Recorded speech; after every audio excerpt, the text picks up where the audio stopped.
Magandang umaga po sa ating lahat and magandang umaga din po Ma'am Carmela.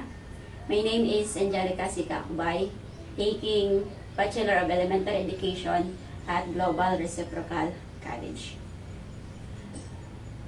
Magandang umaga, grade 6 maagap. 1, 2, 3. Mabuti naman kung ganon at sinusunod ninyo ang inyong kinauupuan. Hinihiling ko nga ang bawat isa na kayo ay tumayo at tayo ay manalangin.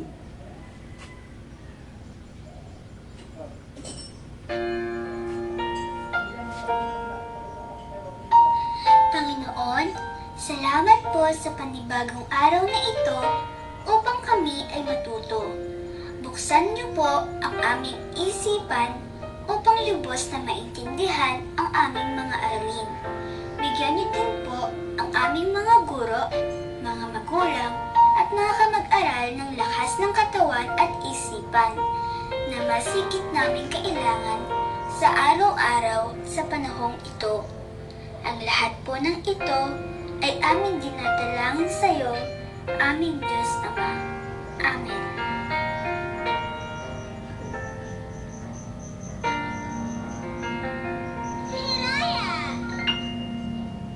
Ngayon naman ay magkamustahan muna tayo. Hinihiling ko sa bawat isa na kayo ay umikot at sabihin ninyo sa inyong mga kaklase kung kamusta na ba sila habang inaawit natin ang awitin na ito.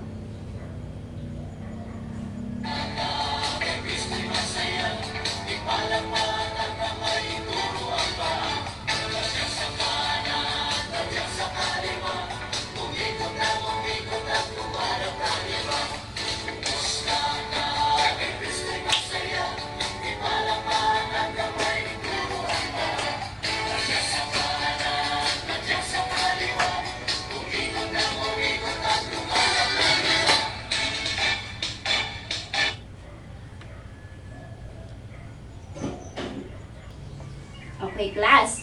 Sino dito yung inaantok? Or yung wala siyang energy? Para magkaroon tayo ng energy sa umagang ito, ay mag-ehersisyo muna tayo. Tayo lahat ay tumayo ulit. At gayahin natin kung ano yung nasa TV na ito.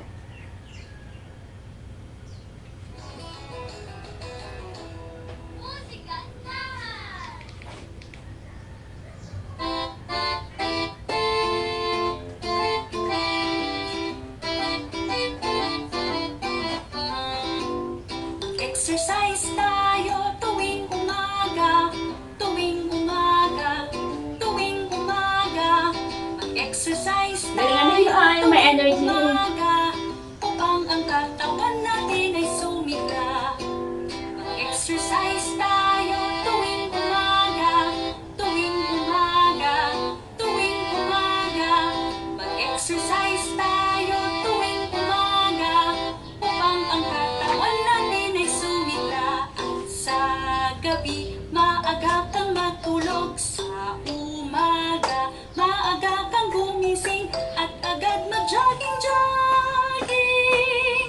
Sa plaza magtumbling-tumbling, ang leeg mo ay ipapaling-paling, ang baywang mo ay ipakinding-kinding, ang braso mo at kamay ay isusuntok-suntok sa hangin.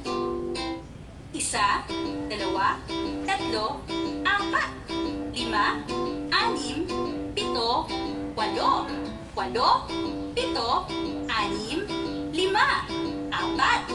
2, 1. Exercise tayo tuwing umaga, tuwing umaga, tuwing umaga. Mag-exercise tayo tuwing umaga, upang ang katawan natin ay sumigla. At sa gabi, maaga kang matulog. Sa umaga, maaga kang gumising at agad mag-jogging-jogging. Sa plaza magtumbling-tumbling, ang leeg mo iyong papaling-paling, ang baywang mo iyong pakinding-kinding, ang braso mo at kamay ay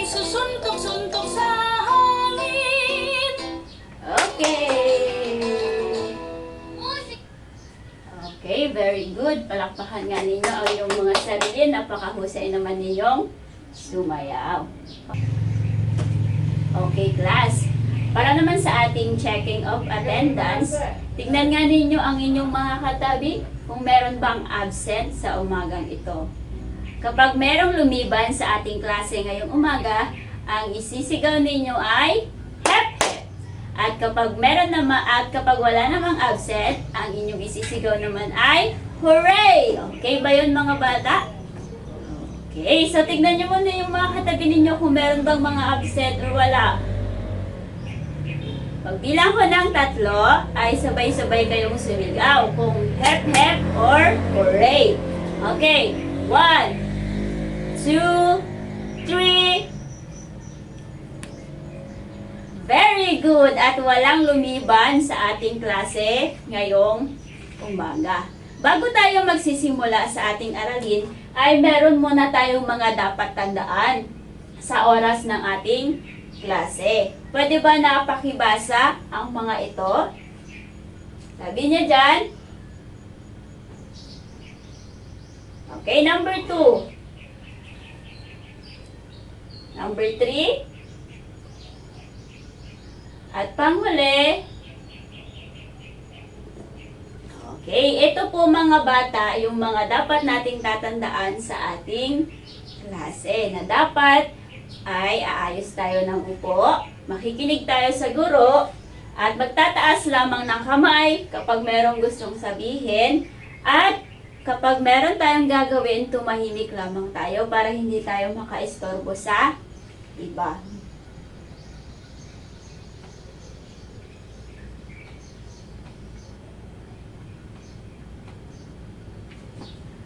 Okay. Sino dito mga bata yung hindi pa nalilimutan yung ating pinag-aralan kahapon? Sino dito yung nakakaalala pa nung pinag-aralan natin kahapon? Sino dito? Anyone? Tama. Ang ating pinag-aralan kahapon ay patungkol sa sexual at asexual na pamamaraan ng pagpaparami ng pananim. Meron ako ditong mga pictures at tutukuyin ninyo kung ito ba ay sexual o asexual na pagpaparami ng pananim. Ito. Meron ditong mangga, kalabasa at palay. Sa tingin ninyo, anong klase itong pamamaraan ng pagpaparami ng pananim? Tama. Ito ay sexual na pamamaraan ng pagpaparami ng pananim. Kasi, ito ay itinatanim sa pamamagitan ng buto or o kaya binhi. Next. Ito namang saging, rosas at tubo. Ano naman ito? Asexual o sexual? Okay, ito po ay asexual. Asexual po ito kasi ito po ay itinatanim sa pamamagitan ng sanga. Ito po ay itinatanim at pinaparami sa pamamagitan po ng sanga. Kaya lagi nating tatandaan mga bata na kapag sinabing sexual ay ginagamit nito ay binhi or buto. Kapag asexual naman, ito ay sa pamamagitan ng sanga ng halaman or ng puno. At bakit naman natin kinakailangang alamin yung pamamaraan ng pagpaparami ng ating mga pananim or halaman? Bakit kaya? Anyone na gustong sumagot? Okay, tama. Kailangan nating alamin para alam natin kung paano itatanim yung halaman or puno. For example, halimbawa, magtatanim ka ng kalabasa. Tapos, ang gagawin mo, magsasanga ka ng kalabasa, tapos yun yung papatubuin mo, ay hindi yun pwede, hindi yun tutubo. Kasi ang kalabasa ay pinapatubo sa pamamagitan ng buto. Okay, very good. Ngayon naman, ay pipili kayo ng inyong mga kapareha. Sige, pili kayo ng kapareha ninyo kung sino yung gusto ninyong kapareha. At meron akong ipapakita sa inyong mga larawan at kayong magkapareha ay sasagutin ninyo ang aking mga katanungan. Unang larawan. Ito. pangalawa ay ito. At pangatlo, ito. At pang-apat ay ito. Okay. Sa mga larawan na ito, mga bata, ano ang inyong mga nakikita sa larawan? Tama. Ito ay batang nagtatanim, mga hanay ng halaman, punla, at isang halaman na nilagay sa may kahoy, or ito yung tinatawag na trellis na sinasabi nila. At paano naman natin pinapangalagaan ang mga halaman? Sa tingin ninyo, paano ba natin pinapangalagaan ang mga halaman? Anyone na gustong sumagot? O ikaw, Jomar? O, tama. Sa pamamagitan daw ng pagdidilig o kaya ay pagangalaga. Ibig sabihin ay inaalagaan ng mabuti. Bakit kaya mahalagang pangalagaan natin yung mga halaman, class? Bakit kaya? Bakit kaya itanim na lang natin tapos subayaan na? Bakit kaya kailangan nating pangalagaan ito? Iniwan sa klase natin. Ikaw naman, Justin, bakit kailangan? Okay, very good. Kailangan nating pangalagaan ang ating mga pananim or halaman para ito ay magbunga. At ito ay magkaroon ng maraming, pwede natin itong pagkakitaan. Ngayon naman ay magkakaroon tayo ng group activity. Hahatiin ko kayo sa 3 grupo. At sabi dito sa ating panuto, bawat grupo ay kinakailangang mag-isip ng mga ginagawa o inilalagay sa mga halaman o tanim. At pagkatapos nito ay inyo itong isasadula at ipapaliwanag sa harapan. Okay, magbilang kayo ng 1, 2, 3. Okay, lahat ng group 1 dito, lahat ng group 2 doon, and lahat ng group 3 ay dito sa may gitna. Bibigyan ko lamang kayo ng 5 minutes para mag-usap-usap. At after yung mag-usap-usap, ay ipapalabas ninyo ito or isasadula ninyo ito sa harapan at ipapaliwanag. Okay, bibigyan ko kayo ng 5 minutes.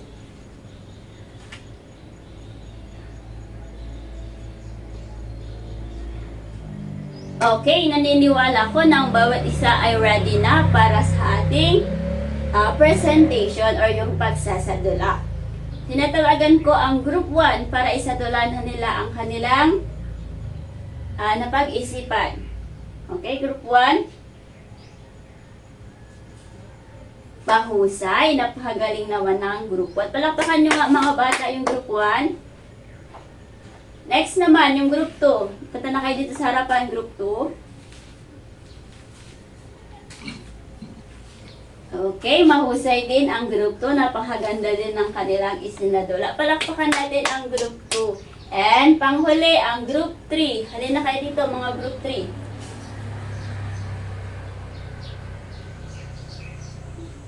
Magaling din ang Group 3, napakaganda din ng kanilang ipinakita. Palakpakan natin ulit ang Group 3.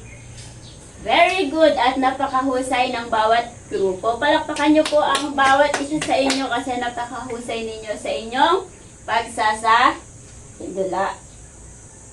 At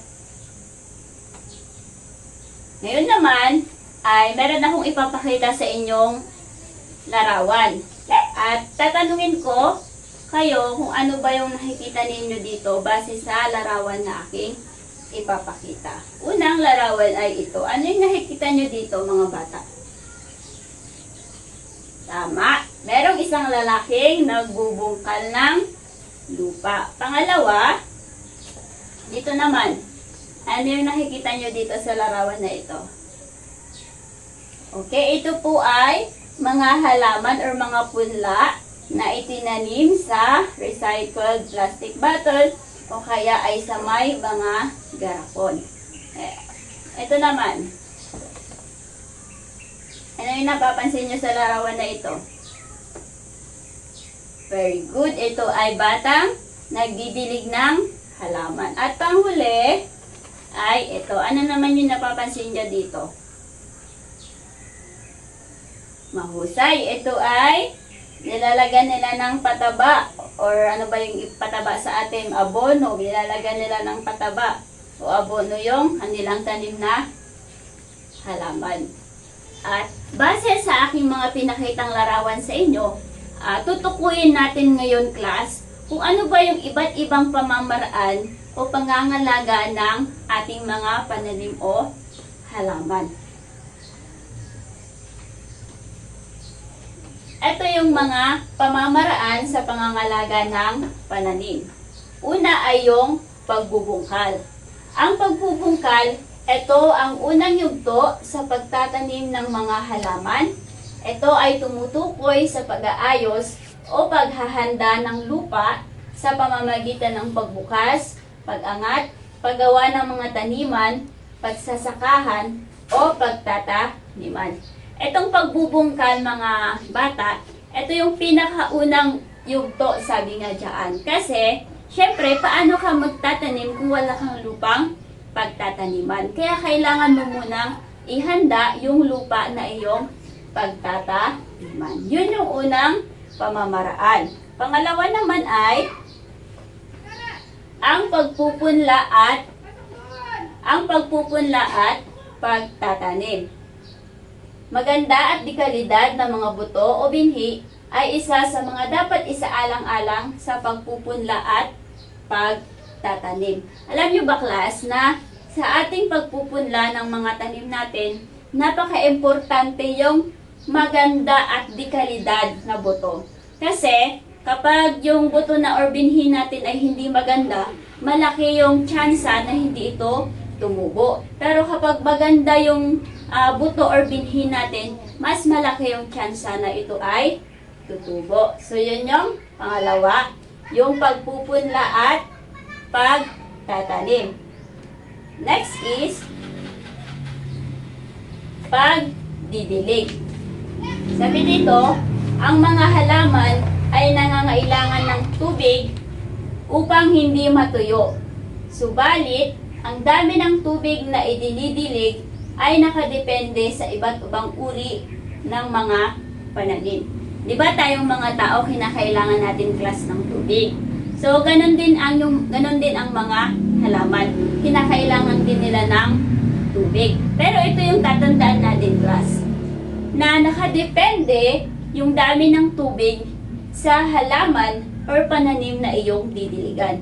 Kasi halimbawa, ang didiligan mo ay yung nakapunla lang na talong, tapos didiligan mo siya ng isang balde. Hindi pwede yon kasi pwedeng malunod yung halaman. Pwedeng malunod yung punla mong talong. Pwede itong masira at mamatay. Kaya sa pagdidilig, napaka-importante din na sakto lang. Kung ano lang yung didiligan mo, ay yun lang, nakadepende yun sa yung didiligan, yung dami ng tubig. At panghuling pamamaraan sa pangangalaga ng pananim ay ang paglalagay ng pataba. Ang paglalagay ng pataba ay maaaring ihalo sa lupa bago magtanim o kaya ay ilagay sa tamang layo mula sa halaman. Sabi nga dito, ang paglalagay ng pataba ay pwedeng ihalo sa lupa. Or isa pa na siguro nakikita ninyo palagi, yung magsasaka, kapag naglalagay sila ng pataba or abono sa kanilang palay, ay isinasabog nila. Isinasabog nila yung abono or yung kanilang pataba. Kaya napaka-importante din yung paglalagay ng pataba sa halaman para mas lalong magkaroon ng sustansya yung halaman at saka mas marami siyang bunga na ma-produce. Okay, so yun yung 4 na pamamaraan ng pangangalaga ng pananim. Ngayon naman ay titingnan natin kung talaga bang nakinig kayo sa ating aralin ngayong umaga. Sige nga, tatanungin ko kayo, ano-ano yung mga iba't ibang pamamaraan sa pangangalaga ng pananim? Sino dito yung gustong sumagot? Taas ang kamay. Okay, ikaw Ruben. Ano yung sagot? Ano yung mga iba't ibang pamamaraan? Okay, very good, Ruben. Ang iba't ibang pamamaraan ng pangangalaga ng pananim ay ang pagbubungkal, pagdidilig, pagpupunla, at paglalagay ng pataba. At tungkol saan naman yung ating aralin ngayong umaga? Tungkol saan ito, class? Tama, ito ay tungkol sa pamamaraan ng pangangalaga ng pananim. At gaano ba kahalaga yung pangangalaga natin ng pananim ulit? Bakit ba kailangan nating diligan? Bakit ba kailangan nating lagyan ng pataba? Bakit ba kailangan muna nating magpunla? Sino yung gustong sumagot? O, ikaw, Christine. Tama, mahalaga ito para yung halaman natin or yung pananim natin ay maging maganda, mabunga, at pwede po natin itong pagkakitaan. Ngayon ay magkakaroon ulit tayo ng group activity at hahatiin ko kayo sa 4. At ang group 1 at group 2 ay isasadula ninyo ang iba't ibang pamamaraan sa pangangalaga ng pananim. At ang group 3 naman at ang group 4, meron akong ibibigay na mga puzzle sa inyo at inyong bubuuin ito. At mamaya tatanungin ko kayo kung ano ba yung puzzle na nabuo ninyo. Okay, so magbilang na kayo ng 1 to 4. Tapos yung group 1, doon na kayo sa kabila. Magsama ang group 1 and group 2. And group 3 and group 4, doon na kayo sa may kabila. Bibigyan ko lang kayo ng 5 minuto ulit para gawin ang ating group activity. Okay, salamat. Alam ko na ready na ang bawat isa sa inyo para sa ating group presentation. Ang group 1 ay sasadula na ng kanilang pamamaraan sa pangangalaga ng pananim. Okay, very good, group 1. Next naman, group 2. Mahusay din ang group 2, hindi nagpapatalo. And group 3 and group 4 naman, sabay na kayo. Kasi puzzle lang naman sa inyo. Ano yung nabuo ninyong puzzle? Okay, very good. Ito ay paglalagay ng abono at pagbubungkal. Palakpakan nga ninyo ang inyong mga sarili dahil napakahusay ninyo. At panghuli na ating activities sa araw na ito ay fill in the blank. Ibig sabihin nito mga bata, ay pupunan ninyo yung nawawalang salita at ito yung inyong pagpipilian.